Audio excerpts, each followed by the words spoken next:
Скорее всего, Узбекистан ассоциируется у вас с пловом, хлопком, продукцией ДЭО и, конечно, трудолюбивыми иммигрантами, а никак не с туризмом. Городу Самарканд больше 2000 лет. Это сравнимо с Римом, вообще-то. Именно здесь проходила одна из самых главных дорог в жизни человечества – Великий Шелковый путь.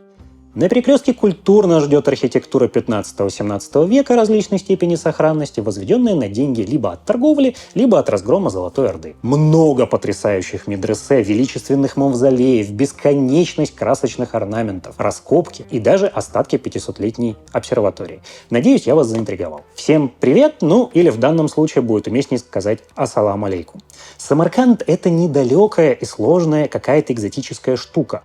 Поездку можно уместить в обычные выходные. Проверил на практике, съездив посмотреть сам. Поэтому в этом видео концентрированный Самарканд без лишней воды. Личный опыт, и, по сути, готовый план короткого путешествия. Насколько ехать, когда ехать, что почем выйдет по деньгам, и самое главное, конечно же, что посмотреть и что поесть. Если что, где-нибудь внизу под видосом будут тайм-коды, чтобы вам было удобнее навигировать. А мы погнали! Насколько и когда ехать в Узбекистан? На мой взгляд, если мы говорим именно про путешествие в варианте посмотреть основные достопримечательности, а не ловить вайб от жизни, то, на мой взгляд, 2-2,5 дня будет идеально. Гениальный план мини-путешествия без траты отпусков. Прихватываем пятницу или понедельник, и, по сути, сгоняем на выходные. В этой парадигме обсудим, как добраться. Как добраться? Автотуризм оставляем жителям Казахстана. Прямые перелеты в Самарканд есть из кучи городов. По цене это порядка 26-30 тысяч рублей. Туда-обратно прямой без багажа. И без скидок, понятное дело.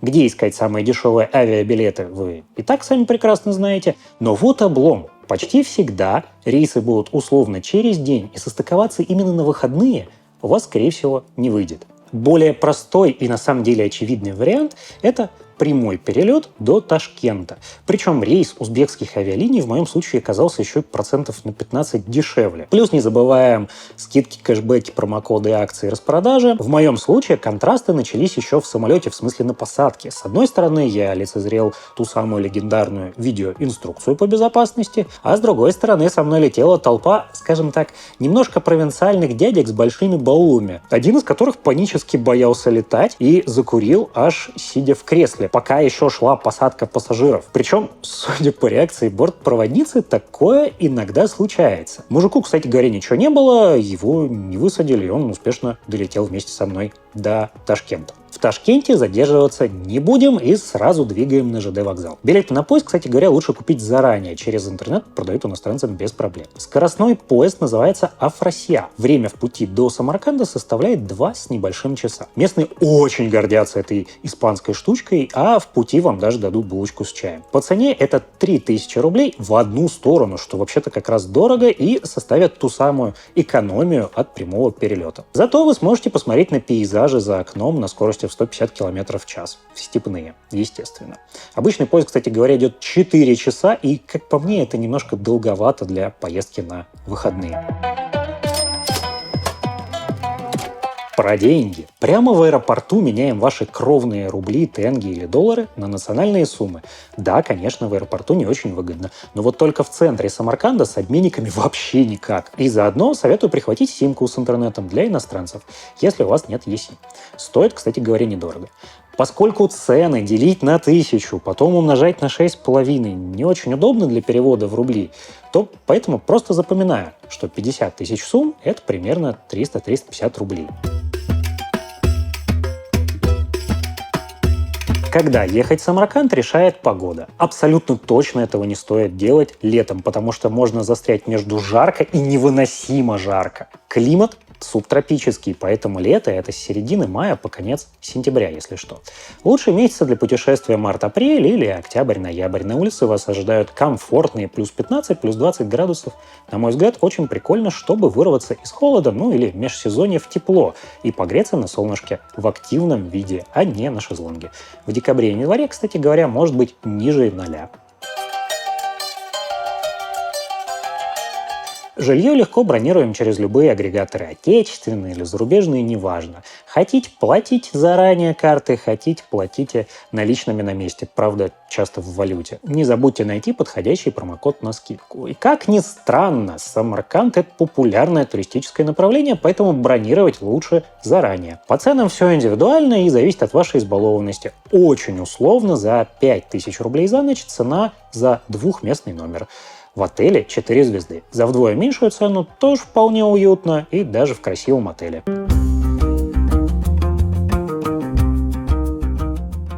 Начать разговор про достопримечательности Самарканда предлагаю с посещения величественного мавзолея Гура-Мир. Внутри есть историческая экспозиция, а нам с вами нужно запомнить два имени. Итак, 14 век. Тюркско-монгольский полководец Тамерлан, ну или по-нашему Тимур, завоевывает значимый кусок Средней Азии и основывает династию Тимуридов. Попутно поддерживает хана Золотой Орды Тохтамыша. Привет, Куликовская битва. Но тот его предает, и Тамерлан громит его войско на пути от Астрахани до подмосковного Ельца. Начало 15 века, и правителем империи становится внук Тамерлана. Зовут его в честь деда Тимур.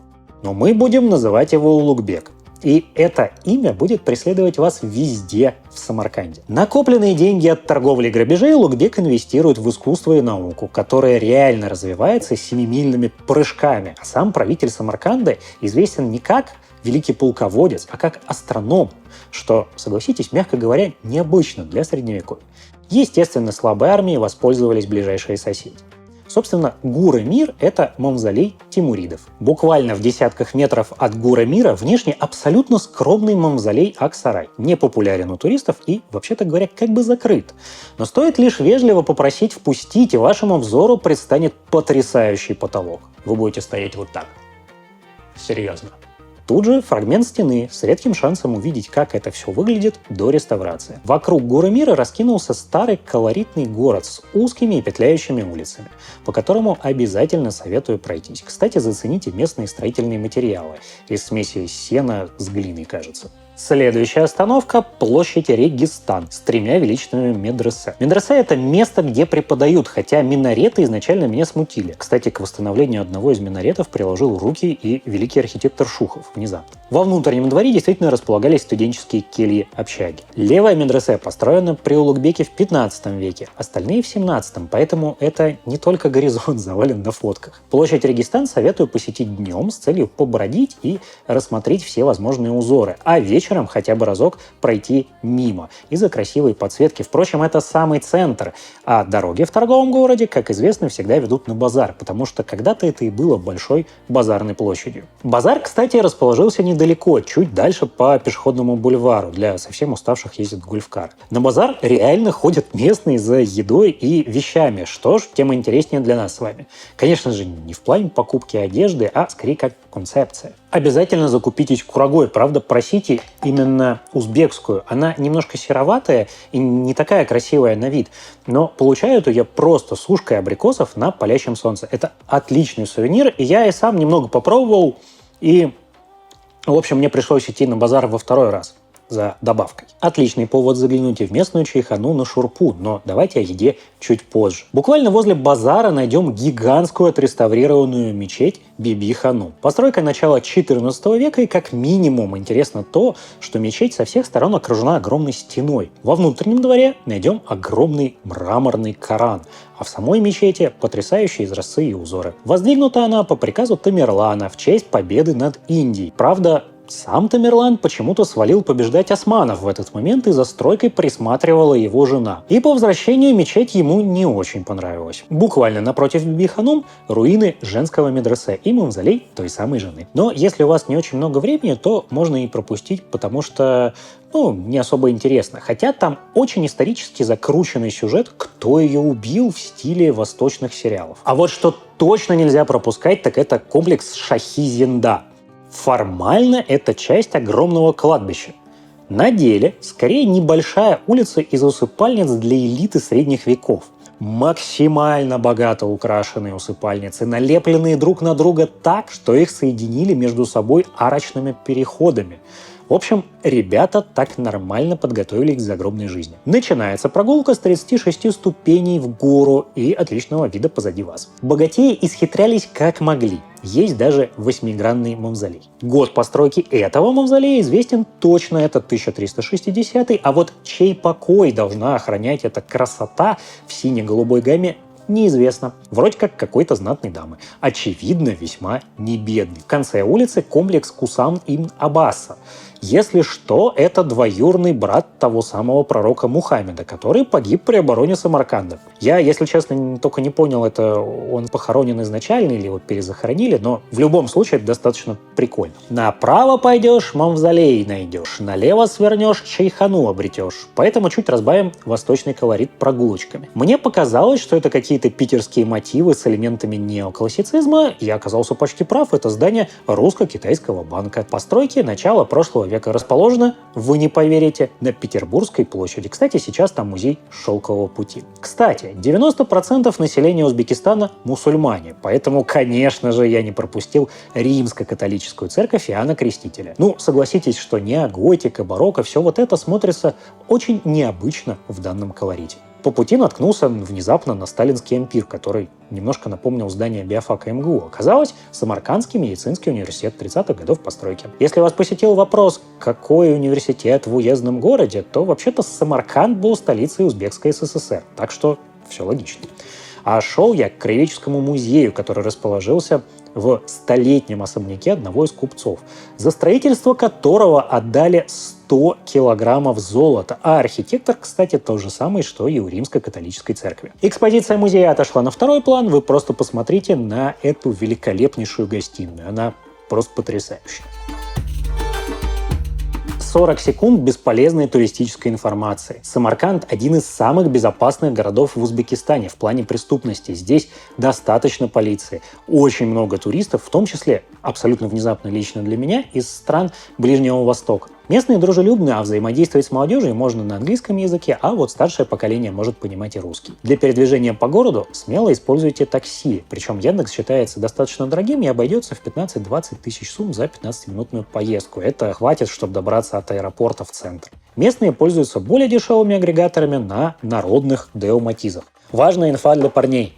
В действующих мечетях, в смысле не мавзолеях, принято снимать обувь и ходить в носках. Надеюсь, намек понят. На второй день я отправился на таксо в обсерваторию Улугбека. Ох уж это имя. Она была построена в начале 15 века и проработала примерно лет 30. Была, потому что местные разобрали ее на кирпичи. Так что само здание, где сейчас музей астрономии, это реконструкция. А вот остатки огромного квадранта настоящие. 15 век. Никаких линз.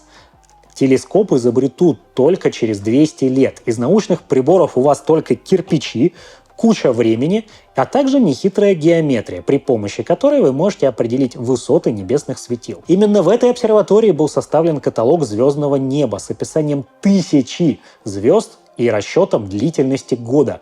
Ошибка составила меньше 1 минуты относительно современных знаний. Точность выше будет только через 100 лет у Тихо Браги. Из обсерватории я отправился бродить по Афросиабу и начал с могилы пророка Даниила, внезапно, останки которого добыл Тамерлан в Турции, но на самом деле это не точно. Афросиаб – это огромный холмистый заповедник, где, собственно, и был расположен древний город до 13 века. Вполне себе угадываются древние стены вокруг канала. Если вы любите археологию, раскопки и все, что с этим связано, то вам точно сюда. Все, что официально нашли при раскопках, находится тут же в музее истории Самарканда. Жемчужина музея – это 3 огромные фрески 8 века. Там как раз про местных и торговлю. Еда. Региональные кушанья – это тоже часть культуры, и они особенно хорошо заходят после долгих пеших прогулок. Лагман найдете в любой среднеазиатской культуре. Считай и первое, и второе вместе взятое, хотя, на мой взгляд, оно все-таки ближе к супу, по крайней мере, по консистенции. В составе говядина, баранина, лапша, овощи, пряные, но не острые специи. Бывает, кстати говоря, и жареный лагман. Жиз или джиз – это быстро обжаренная баранина или говядина в казане на курдючьем жире, а затем долго томленная со специями. Все виды плова вы точно не перепробуете. Но в Самарканде его часто делают поэтажно. Желтый — это, кстати, перец на фотографиях, а не морковка. Совет по выбору вкусных мест. Хотите аутентичной кухни, не стесняйтесь заходить туда, где не заморачиваются с интерьером. Да, вы действительно останетесь без красивых инстаграмных фоточек, белых рубашек у официантов и с весьма потрепанным меню. Но местным оно не нужно. Зато вам будет очень вкусно. Кофе или бабл-ти до Самарканда особо не добрался. Зато к чаю всегда найдется пахлава в качестве восточной сладости. На перекус отлично заходит самса. Я почему-то думал, что это обязательно треугольник, но на самом деле обязательно там только мясо и то, что это пекли в тандыре. Так-то оно может быть абсолютно любого форм-фактора. И в ресторан, кстати говоря, иногда подают небольшие самсушки. Весьма удобно их есть. Из крайне необычного в Самарканде последние 150 лет пытается сложиться виноделие. Дело в том, что в середине 19 века купец Филатов заметил, что местная почва позволяет выращивать сладкий виноград. Работы продолжались и в советское время под руководством товарища Ховренко, в честь которого назван один из местных винзаводов, на который вы можете попасть на экскурсию и дегустацию. Из забавного здесь есть даже местный аналог известного рижского бальзама. Это та самая настойка на травах, которую невозможно пить. Ехать или нет в Самарканд? Конечно же, решать вам и только вам. Но, как по мне, это отличный отпуск от серых будней и плохой погоды. Порадоваться солнцу, отдохнуть от мегаполиса с низкоэтажной застройкой, посмотреть на буйство геометрических узоров в потрясающих мечетях и медресе. Путешествие выйдет еще достаточно бюджетным. По сути, основной это перелет на самом деле, потому что жилье, музеи и еда там достаточно дешевые. И, вероятно, это будет даже дешевле, чем вариант сгонять в Питер на выходные. Спасибо большое вам за просмотр, до встречи в комментариях, не подписывайтесь на канал, не ставьте лайки. Спасибо и пока.